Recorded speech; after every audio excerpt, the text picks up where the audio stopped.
So the Saratoga Historical Foundation maintains a museum, 1850s pioneer cottage, and one-room schoolhouse in Saratoga. Our mission is to preserve the rich history of the community.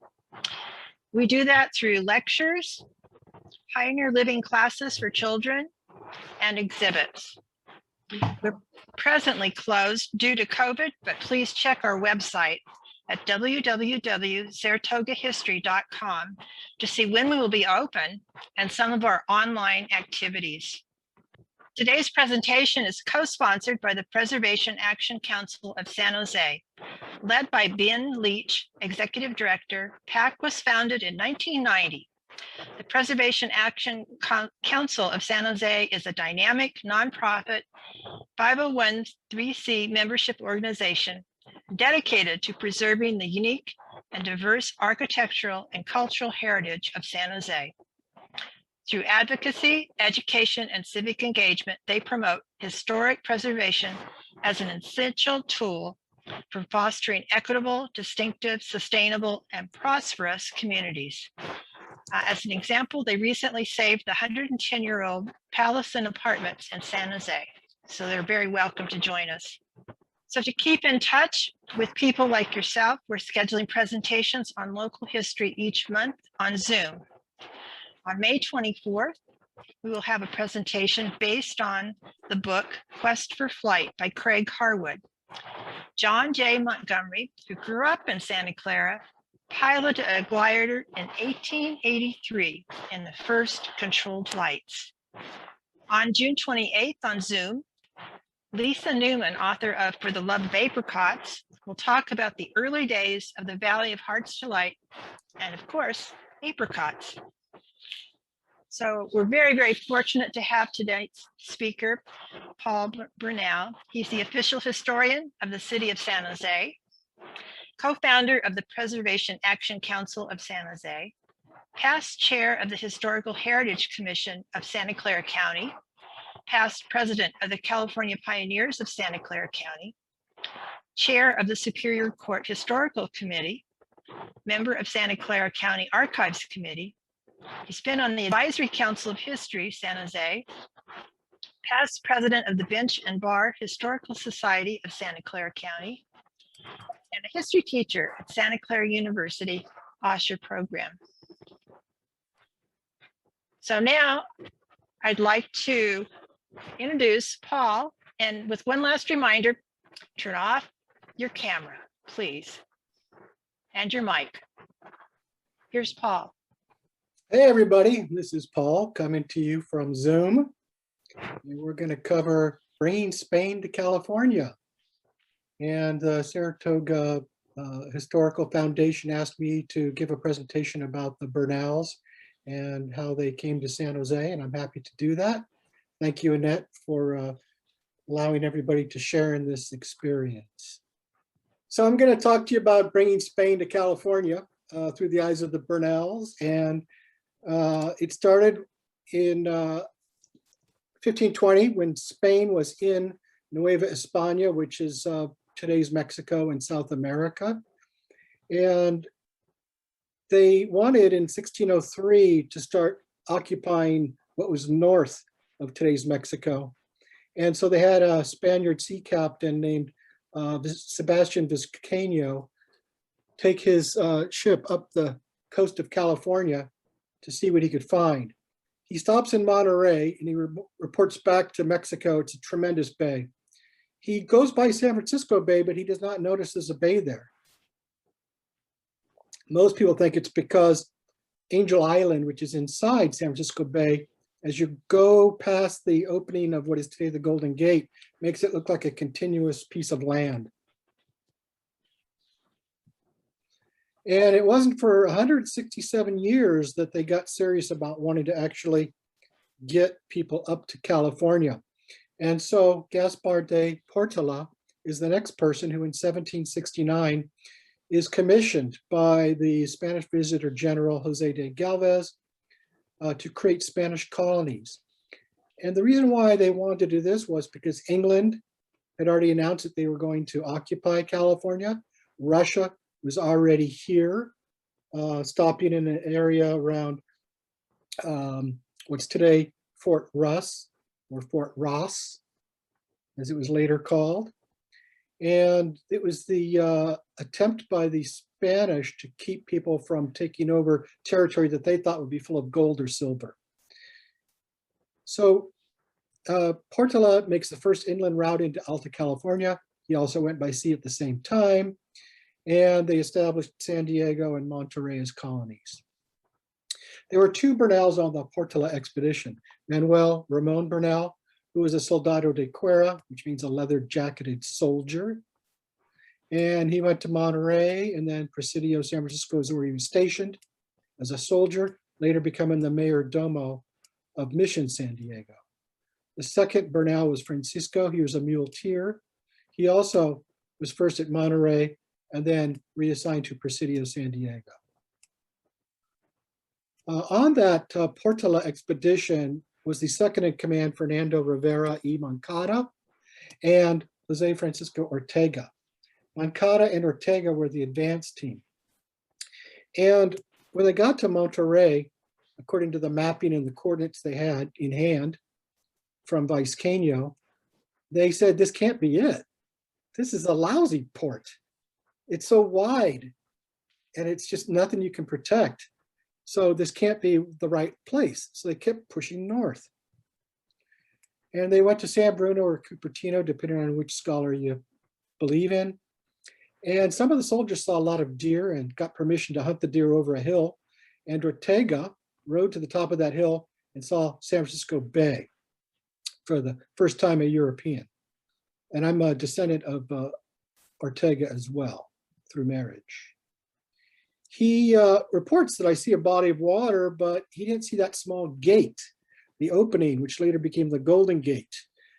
The Golden Gate Bridge is not the name of the bridge, it's the name of the span that that bridge crosses or bridges. And so he and the party returned to San Diego. Ortega, Moncada, and Portola do not even bother to name the body of water. And a second foray, a few months later, come upon Monterey, recognize the error of going past Monterey, and establish the colony there at Monterey. 4 years later, in 1774, Juan Bautista de Anza is commissioned to do his, what is called the first expedition, although he had many before this. And why did he go? The Portola coast route was too treacherous for families, 1,000 head of cattle, and all the supplies, tents, everything that you needed to bring to Northern California. Might have been okay for like 21 soldiers, but it wasn't okay for a huge city of a transportation. So he was asked to establish a safe route from Sonora Frontera region, which is today Arizona, through the interior desert to Monterey and San Francisco.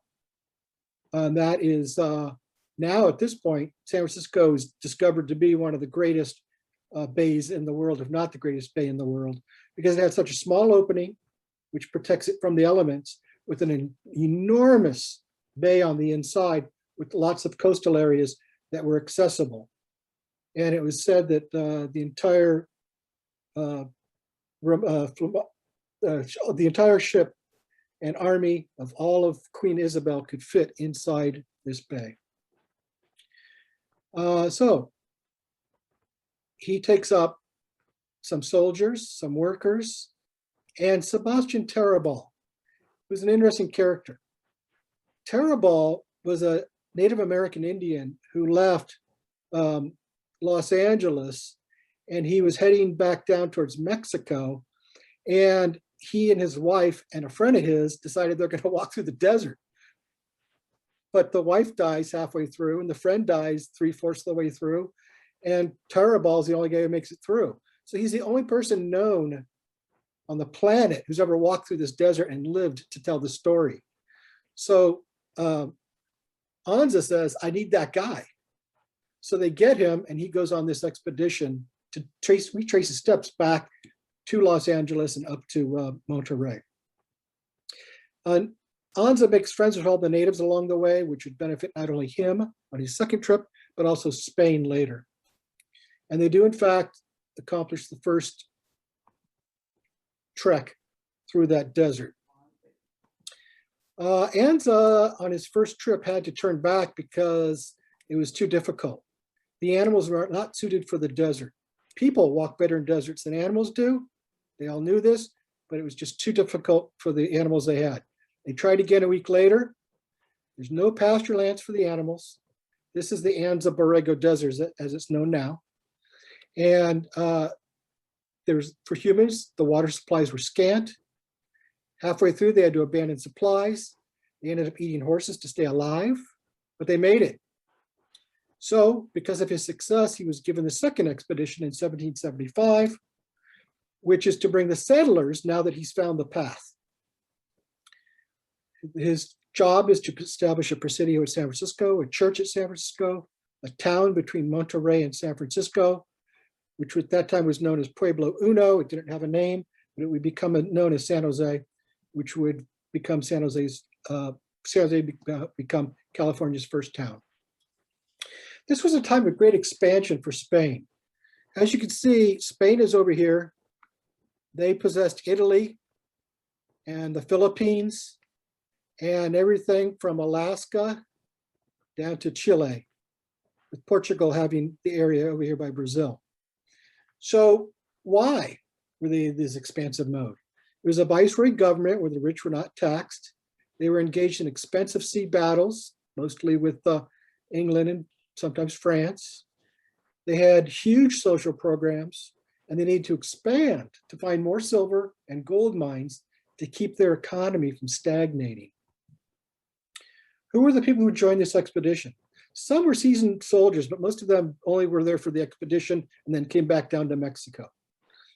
Mostly they were farmers and ranchers who were enlisted as new soldiers and trained with about a month's worth of training. Their wives and children. Were they all poor and desperate, as some scholars have opined? No. Professor Rina Cuellar Zazueta in Mexico studied who went on this trek. She said it was a mix of socioeconomic status, rich, middle class, and poor. They were mestizos for the most part, which means mixed. That means part Spanish and part Indian.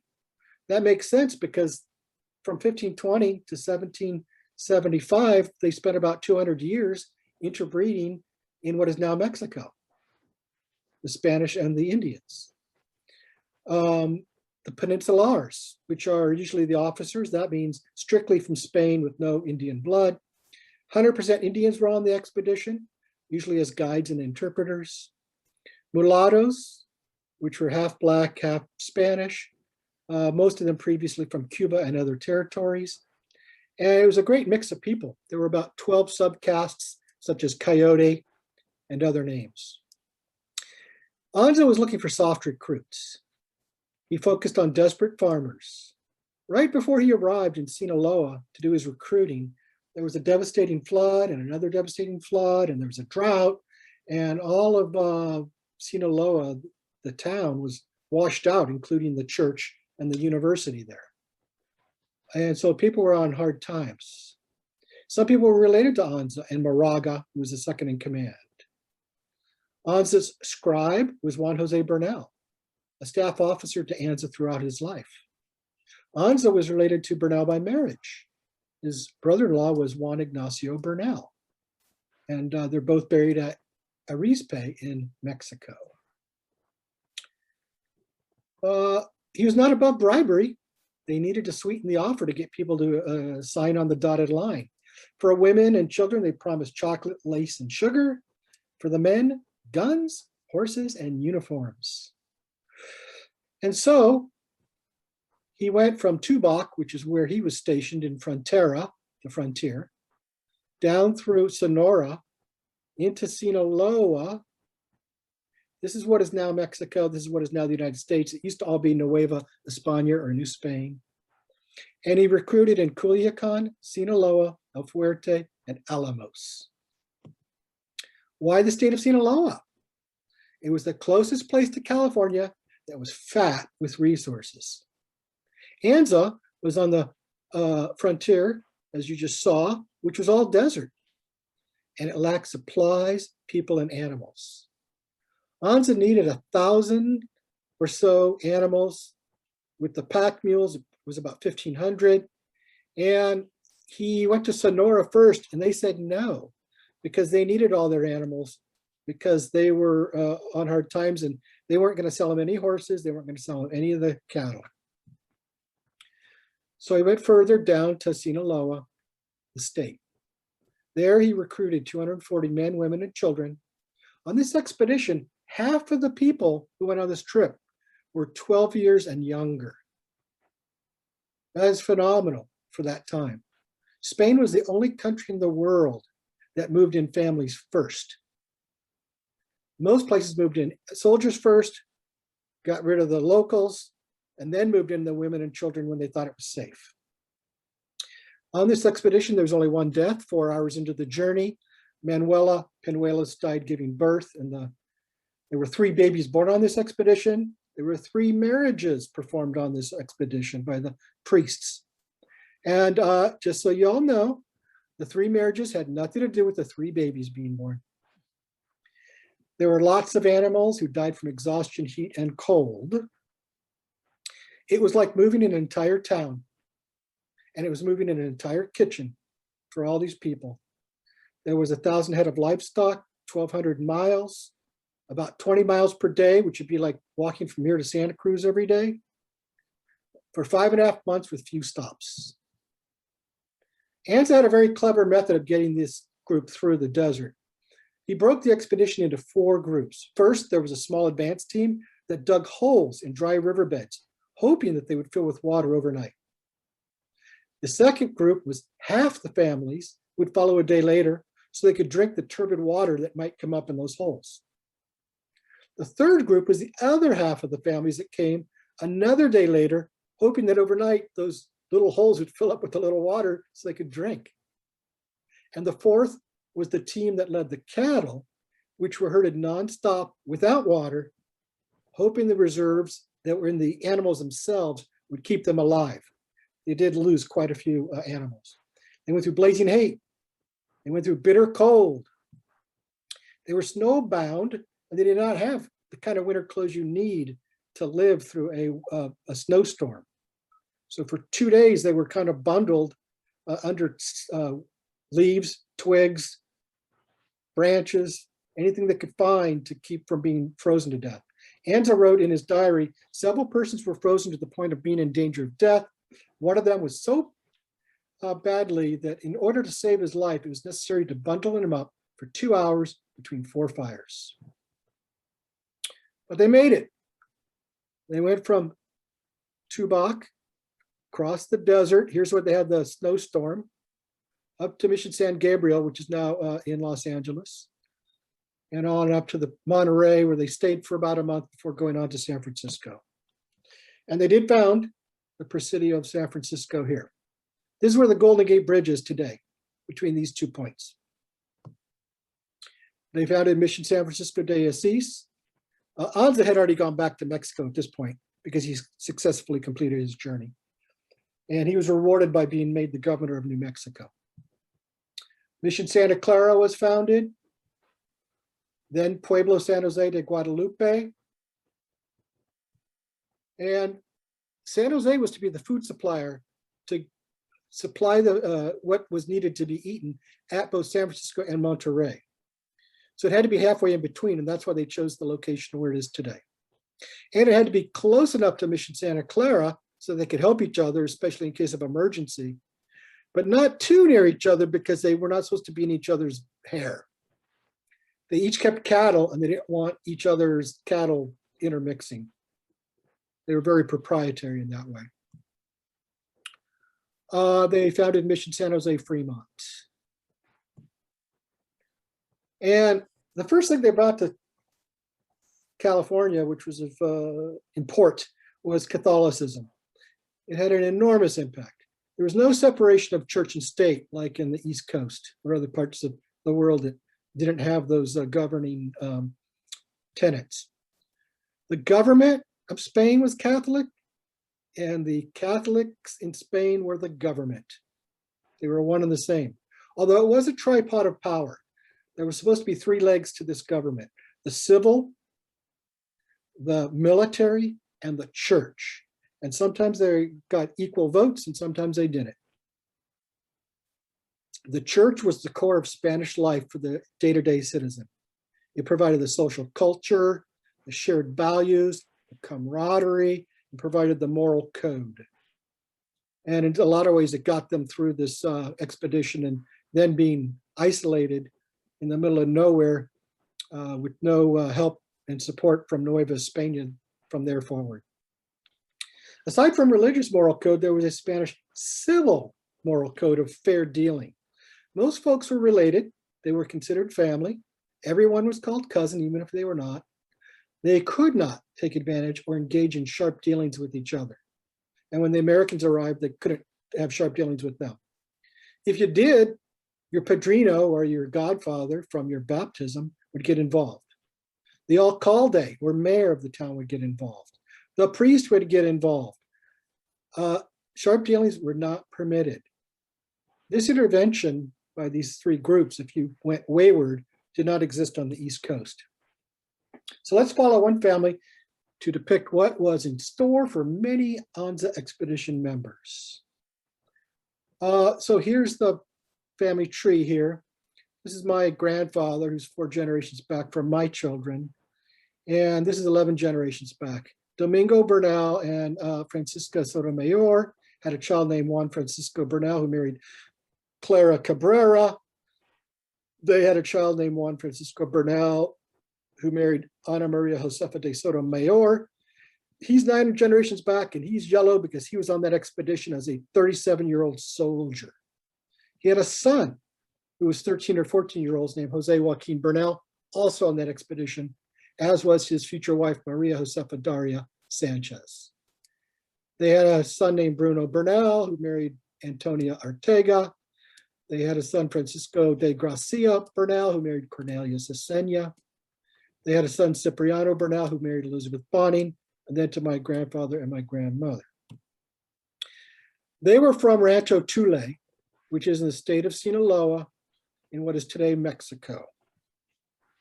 That's where it is, in a little, just around this place called Mocarito, which is halfway between Sinaloa de Leyva and Culiacan, which were the 2 recruiting towns that Anza went to. That's what it looks like today from the satellite. I counted, there's 49 houses here. It was probably about that size back in 1775. That's what it looks like today from a hill. And so you had a 3rd generation farmer or ranchero at this Rancho El Tule. His grandfather, his father, and himself, who is the guy who decides to go on this trip. He signs up here on the steps of Iglesia San Felipe y Santiago in Sinaloa.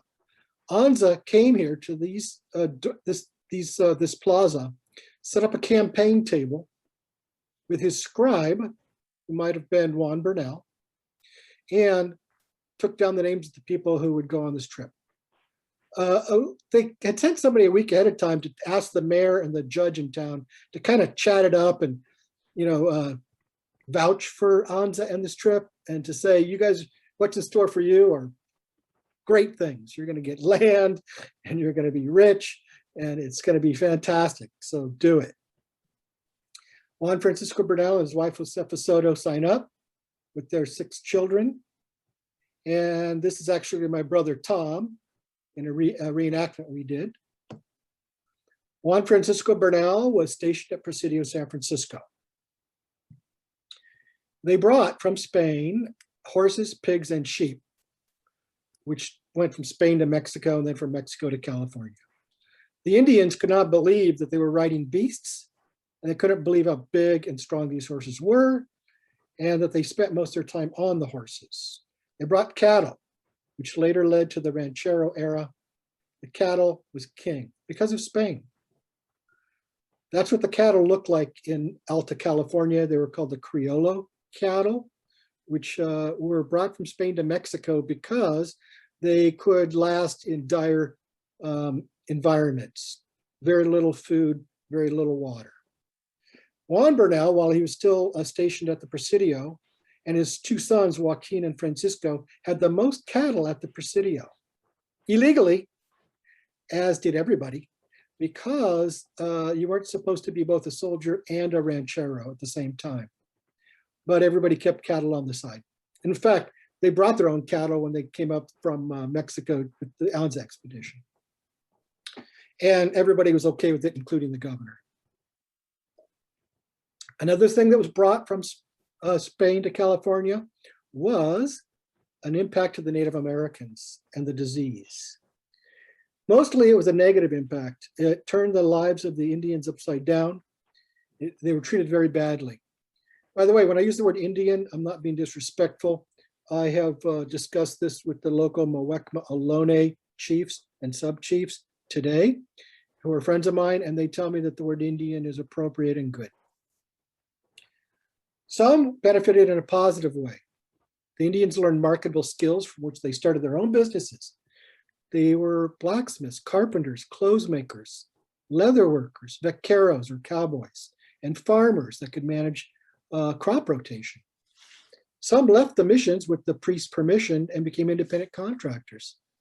And then when the mission actually was dismantled in 1833, the Indians had jobs so they could make a living. They were allowed land ownership, business ownership, and they could hold office. 100% Indians were mayors, including here in San Jose. They could vote. What other countries in the world would allow Native Americans to hold office such as mayor or vote? With the Spaniards came disease. And of course, the Indians had no immunity, and it was devastating. They also brought communicable disease. Scholars have thought that the Indians had their own communicable diseases, but certainly the ones that were brought by the Spanish were absolutely devastating and widespread.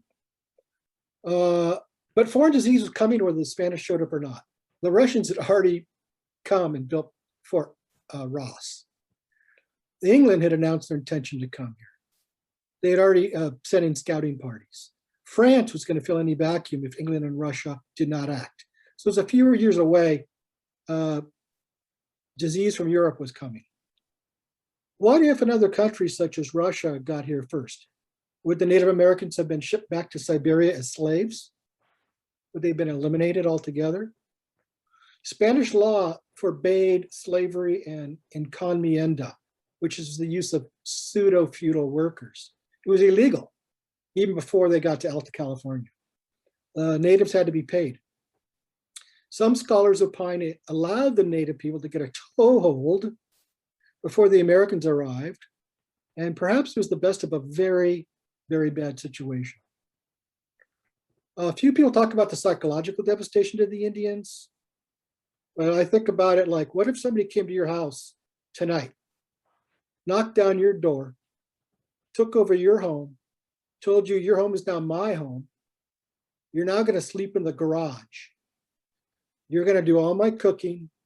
You're going to do all the yard work and any farm work I need done.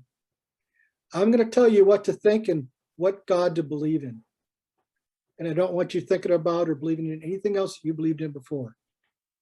That's going to lead to depression and despair. And I'm sure that that impact led to a lot of death beyond just the disease. 34 years go by, and then Mexico has a war against Spain because taxation without representation is tyranny, just like you hear on the East Coast. So from 1810 to 1821, Mexico wages a war against Spain. And in 1821, Spain finally says, you can have it. So what is now Mexico became the Republic of Mexico. That led to two major changes. Free trade, because Spain did not allow free trade with foreign countries, and the Rancho era. The Republic of Mexico adopted or continued almost all the laws of Spain, including community property.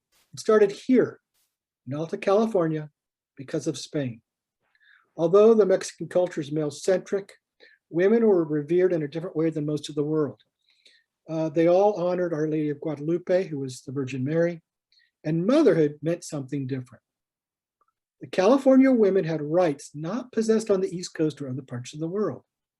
Women were given land grants. They got to inherit an equal share as their brothers did. This is crazy. They got a division of community property. Radical. This was the way it was when the Americans showed up around 1847, 1848. And perhaps it was accepted by the Bostonians.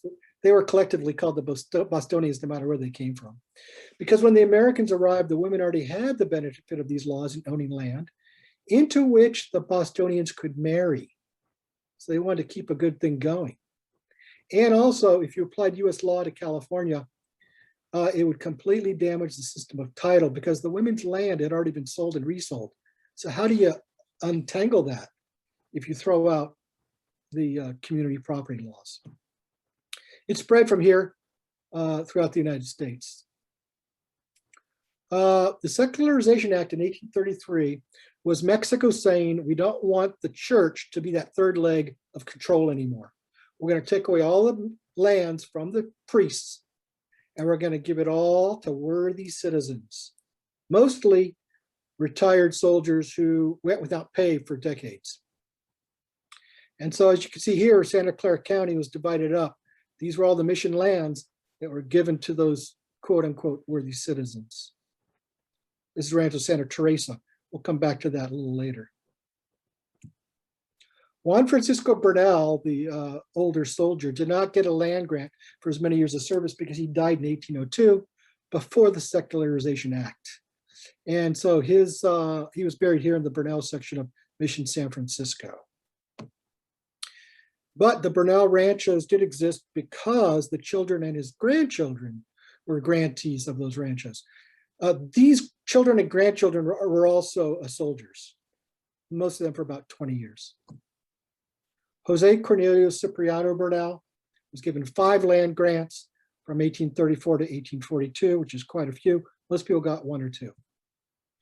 He got Rancho Rincon de las Salinas y Potrero Viejo, which is today 1/5 of San Francisco.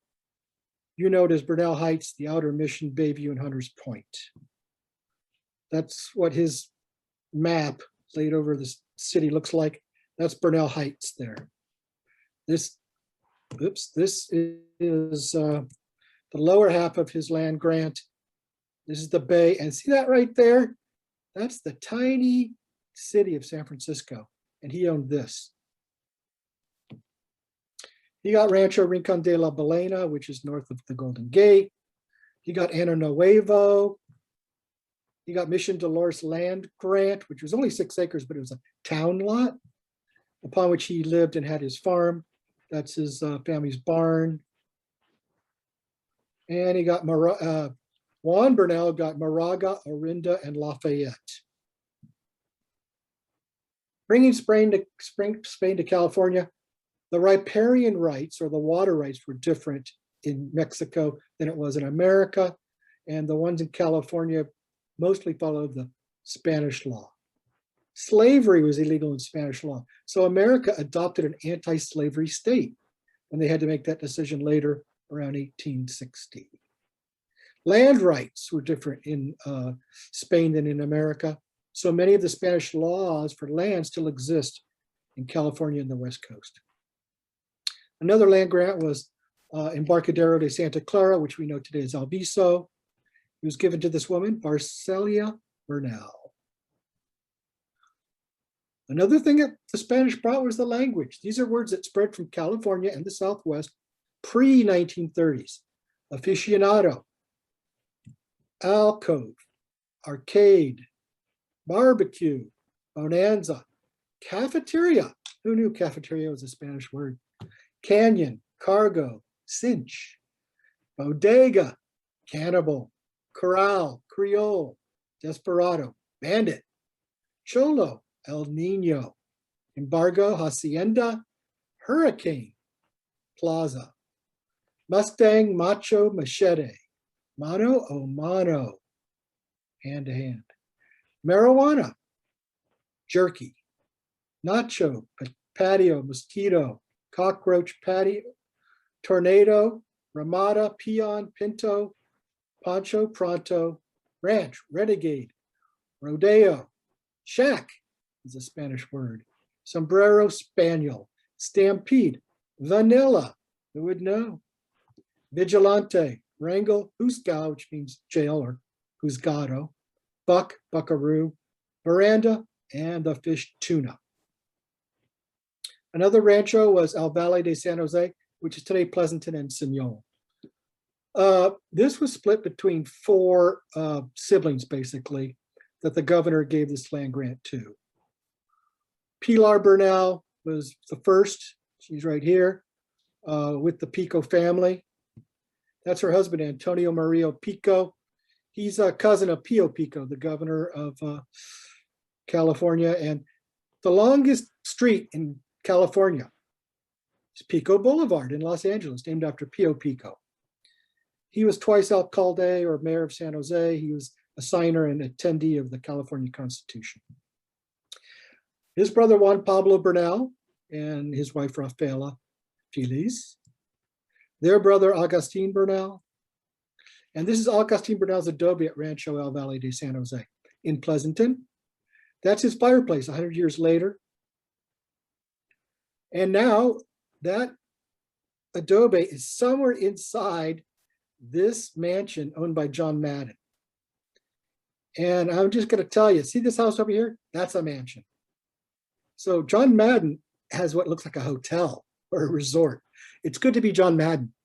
My house would fit inside John Madden's swimming pool. Oh, by the way, my family didn't get any of these land grants because it was all gone by about 1930. Better to have been Italian and come with the Italians because they own all the shopping centers today. Hospitality was brought by the Spanish. It was more than a romantic notion as I once thought. But if you read all the diaries of the foreigners who traveled through California, they said they never had to purchase a horse. The rancheros would just let them borrow a horse that they take to the next ranch. And then a boy from that hacienda would return it the next day or someday later when they happen to have business at the neighbor's ranch, 10 miles away. It was a daisy chain thing where you could take horse to horse to horse to horse, and visitors could go as far as they cared without having to ever buy a horse or buy a meal. Englishman George Simpson recorded that when he'd arrive at any particular rancho, the men would proceed to kill a calf from the road to feed him. When strangers would show up, the family would sleep on the floor or outside, and the strangers would be given the beds. All the diaries say the same thing. These are some photos from the Sursu Academy that they let me use, which is Life at Rancho El Valle de San Jose in Pleasanton. And you can kind of tell it's the American period, but there's still nice photos of working the fields. John Cottinger comes here and marries Maria Bernal. He founds a town called Pleasanton. It's named after a war buddy of his. The name is spelled wrong. His buddy's name was Pleasanton with an E, but the guy who did the survey spelled it with an O. And the first two streets there were St. John and St. Mary Street, named after John and Mary Bernal Cottinger. They named one after Augustine, his brother. And there's also a Bernal Avenue, which you see when you're on 680. Woodland near UC Davis was once Cañada de Capay. There's now a gambling casino there in Capay. And this was granted to three sons of Zacharias Bernal, Jose Caterina Berriesa Zenobia, Berriesa, and Antonio. Almaden was once owned by Maria Zacharias Bernal and her husband, Jose de los Reyes Bernal. That's their diseño. You had to draw a map to show you actually owned and improved the property. That's the emblem from the plat survey. If they took the effort to make this beautiful emblem when they made this survey, I'm going to take the effort to share it with you. That's what it looks like today. It was property that the Almaden Quicksilver Mine and Retort were built upon. They had a son named Jose de los Santos Bernal y Berriesa. He was the alcalde or mayor of Sonoma. Along comes John Fremont and Kit Carson. They take over Sonoma, during the Bear Flag Revolt. Santos and his two brothers and General Mariano Vallejo are imprisoned at the barracks at Sonoma, which still exists today. And so Zacharias here in Almaden says, hey, Reyes, my husband, go check up on our three sons. So Reyes was 61 years old. So he arranged to have two of his nephews, the Dejaro twins, Francisco and Ramon, accompany him. So they went from Almaden up along the East Bay by horseback to their cousins, the Castros, here at San Pablo Point. And they took a boat of theirs across to San Rafael. Obviously, the Golden Gate Bridge did not exist back then. And on June 26th of 1846, they arrived near the Mission San Rafael, which is Marin, and they come upon Carson and Fremont. And Kit Carson goes down to them and says, what is your business? They said, we're here just to find out what's going on with the three Berryessa boys who are in your jail. And we want to make sure that they're being treated properly and being fed. And so Kit Carson rides back up the hill to Fremont and says, what do you want me to do with these three? And Fremont, John Fremont says, we don't have room for prisoners, shoot them. So Kit Carson goes back down and shoots the three of them. They strip them of their clothes and valuables, their horses, and they leave them naked, and the Indians later bury them. Jasper O'Farrell was present as part of this Bear Flag Revolt. He's disgusted by what he sees in this cold-blooded murder. And so when John Fremont runs for president of the United States against Abraham Lincoln, O'Farrell speaks out against Fremont and calls him a coward for having done that. Kit Carson later apologizes and was sorry for having done it. And obviously, we'd never had a President John Fremont. So you know, it was Abraham Lincoln who won that ticket on the first Republican Party election for president of the United States. O'Farrell becomes a surveyor of San Francisco. He's the first guy who drew a map of San Francisco. And because of that, he got to name one of the streets O'Farrell Street. The next rancho is Mission Santa Clara, Rancho El Patro de Santa Clara, which was right next to the mission. And it was given to Anita Bernal y Galindo, who was married to Alexander Forbes. James Alexander Forbes was the guy who built Forbes Mill, still today in Los Gatos. He said he was the British consulate. He wasn't, but everybody believed him, and that was good enough for everybody. Rancho Monte del Diablo, Devil's Mountain, was given to Francisco Bernal y Galindo. The little town of Todos Santos was built there, and they didn't like the name Todos Santos, so they renamed it Concord. Sonoma and Napa Valley were given to that Jose de los Santos, Bernal y Berryessa. Galt and Sacramento was given to Anastasio de Jesus Bernal y Chaboya. Cloverdale and Russian River was given to grantee Jose Francisco Antonio Bernal y Berryessa.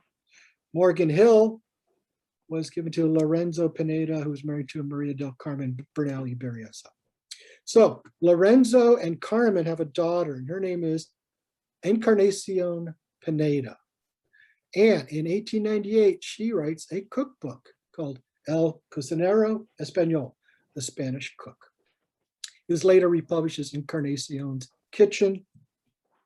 She learned to cook from her grandmother, Zacharias Bernal Berryessa, who was Joaquin Bernal's daughter, and her mother, Carmen Berryessa Pineda. She wanted to pass on the recipes to her nieces. She never got married, and she wanted her nieces to learn how to cook the old ways. This was the first Hispanic woman to write a cookbook in America, and one of the first to write a Hispanic cookbook. I am actually in the middle of a California cuisine project. I have translated her book. I have reworked most of the recipes so that you can make them today. Most of them say, take a turkey and crush some chilies and throw in some lard, and then roast it well, and then serve it. That's all her recipes say. So I went back and I got only the techniques that were pre-statehood, and only the ingredients available pre-statehood, and I've reworked these so that today you could cook just like you did if you were living in Alta California before 1850. I'm about 7/5, I'm about 75% done. It's taken me 10 years to get to this point, but as soon as I finish that book, you're all invited to my house for a fandango and a meal. So they brought Mexican food to California. It was European Spanish food methods mixed with Indian Mexican foodways. The chili pepper and the chocolate came from the Aztecs. It led to the cuisine of Nueva Espana, and this was brought to Alta California. Even when California was predominantly Anglo from 1850 to 1950, Mexican food was eaten on the West Coast because the rancho traditions lived on. It didn't show up with these modern taquerias. California meals were wildly popular in the 1890s because of the publication of a novel called Ramona, and the 1930s because of the Mission Revival movement. And some recipes and customs from 1769 still exist. Willow Glen, Burbank, and Rose Garden was Rancho de los Coches, which was acquired by Antonio Señol, who was married to Francisca Dolores Bernal. He was from Barcelona. He had the first store in San Jose, the first bank in San Jose, the first brick house on the West Coast was finished by him. He was alcalde twice. He was on the city council. He was syndico, which is like a lawyer and a tax collector mixed together. He was a district sub-governor. He was the first to loan money to Johannes or John Sutter when John Sutter arrived. And he was the last in line to get repaid for those loans. His Señol house still exists today under this wood, and it's attached to the Roberto adobe built by a Native American who got a land grant from the Mexican government. Los Gatos Creek, Kirtner, and Blossom Hill was called San Juan Bautista, and it was owned by Maria Inocencia Narvaez, who was married to Antonio Bernal. Rancho Aptos was owned by Maria Antonio de Jesus Castro, who was married to Guadalupe Massimo Bernal. They inherited in 1/9 of the ranch. There's Guadalupe next to the Bayview Hotel, and that's he was the son of Juan Pablo. Rancho Pala, which was San Jose Country Club, Capitol Expressway, and Penitencia Creek. There's the emblem. There's the Rancho Pala, and next to that was Rancho Cañada de Pala, which became Halls Valley. There's an adobe of the Brunells. There's a fellow with a rifle. The rancho still exists. Rufina Bernal and her family in 1918 moved down the mountain. Santos Bernal worked the rancho. And here, his son Santos married Agnes Bernal. And here you see Mrs. Santos Bernal, which is Agnes, on her horse True at the California Rodeo, and they were both world champion riders. The rodeo lifestyle that started in 1769 in California was noted by every visitor. They said most of the Californians were on horseback more than they walked. They were expert horse riders. And when this became the United States, California was unparalleled in their horsemanship. That rancho living, the outdoor living, the mission life bled over because, as you could see, they lived outside most of the time. So they had these verandas. There's a hacienda with a veranda. And if you go around your neighborhood, which I did, you will see that that influenced architecture in California. A guy named Joseph Eichler was influenced by rancho life and the Spanish veranda, and he built what was called the modernist ranch house, the Eichler. And there's another example. The mission style architecture also showed up in California. That's the Santa Barbara Courthouse, which is beautiful. And the Arcada, which is the arch, is the strongest design for holding up long, heavy expanses, which, you know, the Romans invented that. And that's your typical mission. It was adopted by major institutions like Stanford University. This is the San Jose Civic. Rancho Santa Teresa is the ranch I come from. It was given to Jose Joaquin Bernal. He was that 13-year-old on that expedition. He and his wife, Josefa Sanchez, got this land grant. And this is actually a sketch of Ana Maria Bernal in Monterey in 1791 by Jose Cardero, who was on the Malaspino scientific expedition. And that's her husband, Gabriel Moraga. And this just shows what they were dressed like in 1791. He became a Presidio soldier. He was a soldado de escolta, which meant a guard. And it was typical that you rotated to places like Mission Santa Clara, where he would live and guard, Mission San Jose, where he would live and guard, Rancho Forte and Mission Santa Cruz, where he would live and guard. And then he was assigned to protect the courier routes and the couriers. Around 1804, he retires and moves to Pueblo, San Jose. Here's his home here. That's the church, which is still today St. Joseph's. This is the Peralta adobe. Over across the way is Antonio Señol and his sister Dolores Bernal. That's the Juzgado, or the jail. Here's his home on the northeast corner of the San Jose Plaza. That's the remnants of his house after the 1877 fire, when the Asian community of Chinatown was either arsoned into extinction, or one of the Asian people set their own fire and it got out of control and burned out all Chinatown. And so that's all that was left of his adobe. They brought Spanish names to our towns like Cupertino and Palo Alto, our rivers like Guadalupe and Coyote, our counties. Anything that starts with Santa or San is from Spain. Contra Costa means the opposite coast. Streets and parks. Regions are named after ranchos and rancheros. Los Gatos, Yerba Buena, Santa Teresa, Berryessa, Alviso, La Rinconada, Señol, San Antonio, Madera, Uvis, Milpitas, and Quito. Here's where the rancho was of the Brunells compared to downtown San Jose, 13 miles south. That's their diseño. Here's a slow reward for Joaquin. He enlisted at 22 in 1784, many years of not getting paid. He retires in 1804. He takes up occupation at the rancho in 1826, a few years before it was granted to him, which was normal, 58 years after he arrived. He dies in 1837, which was 3 years after his grant. And then he's patented the land grant in 1867, 33 years after the grant, 30 years after he dies. He only gets half of it. His family did. And the reason why is William Gwynn passes the Gwynn Act and shifted the burden of land ownership from the government to the landowners in violation of the Treaty of Guadalupe Hidalgo. So they spent about 17 years in court, cost a fortune. Some of the hearings went into the 1940s, and most people lost half their land to the lawyers' legal fees, and half because of the litigation and what the government and the courts decided, and many went bankrupt.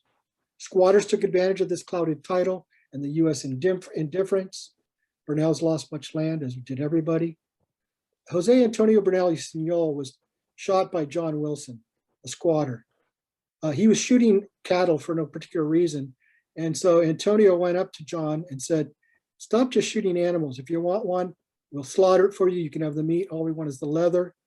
And he shot Antonio. That's their hacienda in 1825. It's the first photograph of the rancho in the American period, because of course cameras didn't exist. They did lots of things like barren bullfights. They planted squashes between the fruit trees. They had this thing called corrida de gallo, which was you'd plant a rooster halfway in the dirt, and then with your horseman skills, you would swing underneath your horse's legs and grab the rooster's head at full speed and pull the rooster out of the ground, sometimes at the same time dispatching the rooster so you can eat him for dinner. It was a competition. They made the food with the matare, the mano, and the camal. They played musical instruments. They used many musical instruments. They built corrals. They used a horno, which came from the Moors. And today that's what is the design of the pizza oven and the Weber barbecue cooker. Now we go to Bruno Bernal. 7 generations back. That's his wife, Maria Ortega. He had a second wife named Blonda Castro of Castroville, which is good because Bruno had 27 children. He owned and managed 2 ranchos, Santa Teresa and Alisal and Salinas. That's the Diseño, that's his adobe, there's some more adobes. That's the division. They branded cattle. There's the Señor brand, the Berryessa brand, and the Bernal brand. They made carne seca, which is a way of storing meat by drying it out. It became beef jerky. At a fandango. It was great because at the fandango they had dancing, they had fighting, they had philosophizing, they had guys who would steal the women, and a guy who ended up with just the dog. They would wash their clothes and bathe on Saturdays. They gambled. They taught the natives to gamble. They sought gold like everybody else in the gold mines. And then there's Francisco Bernal, who's one of these guys, and his wife, Cornelia Cesena. They had a vegetable and herb garden, we know. They had a pasture. This is the Santa Teresa County Park near Bernal Middle School. And they were a microcosm. Cattle was king, and then California became a wheat district, and then it became a fruit district. And that's what the Brunells did, and that's what everybody did in that order. This is the Brunells with their Fowler thrashing machine to process wheat. They went to Mass. The mission system led to higher education in California. It was the mission of missions to educate. And that's what they did in Mexico. The colleges were created by missionaries. Santa Clara College was the first one here on the Alameda in 1851. Ignacio Bernal was next with his wife, Jesuita. They were the ones who started the orchards because they figured out you made more money planting orchards than you did collecting wheat. That's their orchard. That's a view of the valley from the orchard spot, showing that it was all becoming orchards at this time. Antonio Bernal marries Josephine Campbell. So you can see they're starting to marry Americans. They had 2 children, Antonio Jr. and Anita, cooling off in the backyard. That's their grandma, Jesuita, feeding the chickens. She was known for her flower garden. You get resourceful with the resources you have on your land. This is the Santa Teresa Spring. So she bottled the water and sold it in downtown San Jose. That's her with her 3 children. This is Pedro. Pedro figured out that this white stuff on their property was marl, which is clams that have been there for millions of years decomposing. So he starts the fertilizer company and makes a bundle, processing it into bags. Now we get down to Clement Bernal, or Cipriano. He played the violin in a band with his 4 brothers. He marries Elizabeth Bonning, a Scots person. Here they are with the Martins, the next door neighbors. Here's Santa Teresa Rancho being subdivided. The Bernal Ranch still exists. This is a building from 1858. This is my grandfather Clement and my grandma Aldine Rose. Here's my grandpa when he was just a baby. Shortly after this photo, his mother and his father died. It's kind of a gag photo with the corn cobs and whiskey. And it looks like his mom's not having a very good time, and his grandma's not having a good time, and his great-grandma's not having a good time, but that was the photo they took. So the last thing I want to talk about is the thing that the Spanish brought were the people. They were Spanish, Aztec, Mexican descendants from Alta California who still live and thrive in California. They intermarried with the local Native Americans. They intermarried with the Anglos. The gold rush meant they were joined by many different nationalities from around the world. They continued attracting people from around the world because of the universities.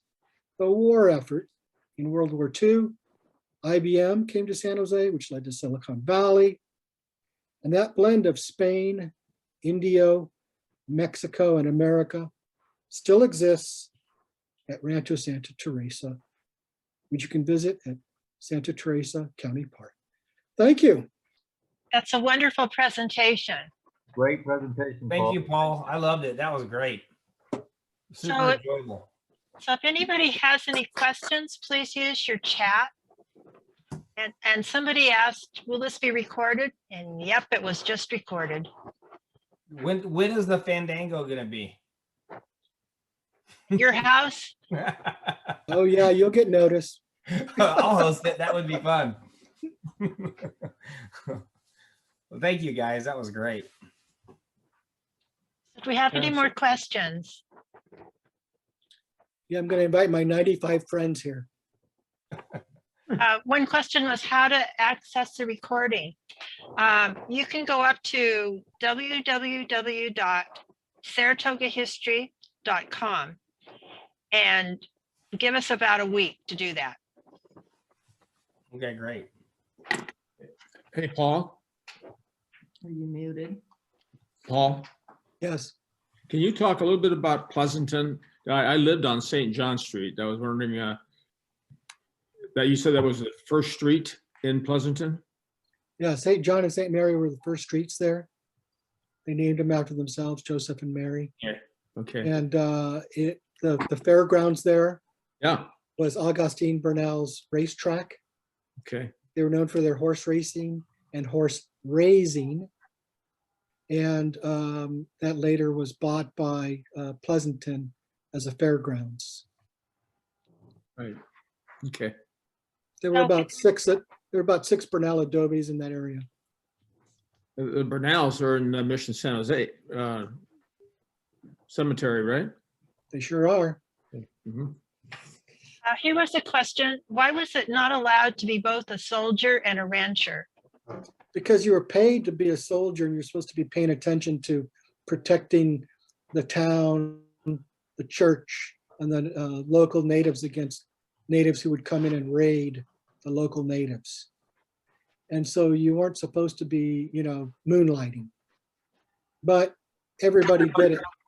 And it helped them to learn their rancho skills so that when they retired, they'd be able to have their own rancho. Here's another question. How could we learn about how land grants were lost? Well, I'd say go to google.com. There's thousands of pages that'll help you with that. And I would just say there's a book called Decline of the Californios, which is very good. Yeah. But every group lost out to the next group in some fashion. So the indigenous people replaced somebody who was here before them. So Okay. the Indians came into this area from somewhere else and killed off the Indians who were here first, who likely came, they say, from Africa, across Russia, down through Alaska, and into Northern America from DNA sampling. But those people didn't exist by the time the Spanish arrived and the Indians were here. And then the Spanish supplanted and in a lot of ways incorporated the Indians into their lifestyle.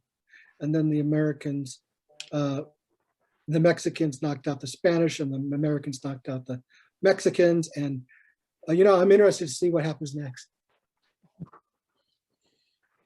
Here's another question. Did the Brunells make any wine in Napa or Sonoma? Of course they did. Everybody who had a rancho made their own wine. They had to be self-sufficient. The missions also made wine. They had vineyards.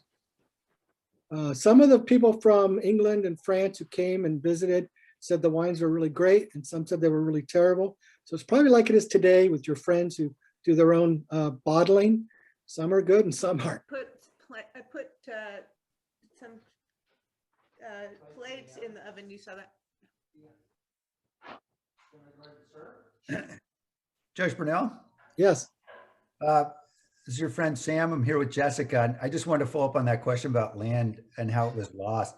If we're unclear about how the family lost the particular rancho, what do you recommend in terms of a good source? Should we go to the California room at San Jose State? What do you recommend to try to figure that, start to put those pieces together? So the first thing I would do is I would go to the Santa Clara County Archives on Center and Needles, which is kind of a warehouse. It's not right on Center, but hidden back there. And they have all of the records of divisions, sales, probate. So that's the first place to start. Great, thank you. You're welcome, Your Honor, Mayor Sam Liccardo. You didn't have to dime me out. Yeah, hey, you can't hide here. By putting up Jessica as your Zoom name. She's here too. I was here first. Hi, Jessica. Here's another question. Says, my family is from Cottinger/Bernal branch in Pleasanton, cousins of yours. Yes. Thank you for this. Do you have a bibliography available? There's information online if you go to Rancho Santa Teresa or friendsofsantateresa.com. And also, I want to say I'm sorry for your loss of Dorothy Cottinger-Wuss, who just passed away at 100 years old. She was a great historian. We also just lost another, Justice Joan Dempsey Klein. She was your cousin. And she was an Thank you appellate. for letting me know. I didn't know about that. Yeah, said 96. I had great conversations with her about the law. Yeah. She was Estelle Cottinger's daughter and Cottinger Dempsey's daughter. They lived in San Jose for a while, but they are descendants from the Maria Bernal Cottinger branch of the Pleasanton side.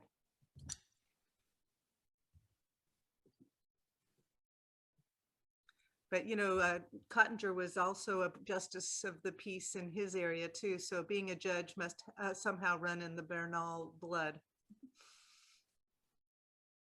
Yes. One more question about wine. They want to know what kinds of wine.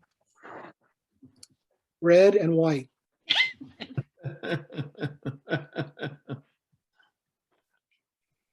They made this thing called Arguendo, which is kind of a sweet wine, almost a brandy. They tried to, in later years, replicate the French wines, but there wasn't much more than kind of a dinner wine, a sweet dinner wine. But they, you know, they tried different things and they tried different varieties, and they would buy different varietals. The French came and brought a lot of different grapes. It's much like it is today.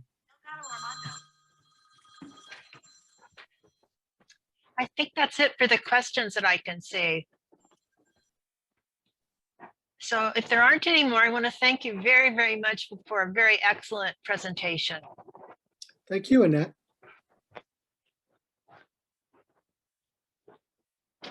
Thank you very much.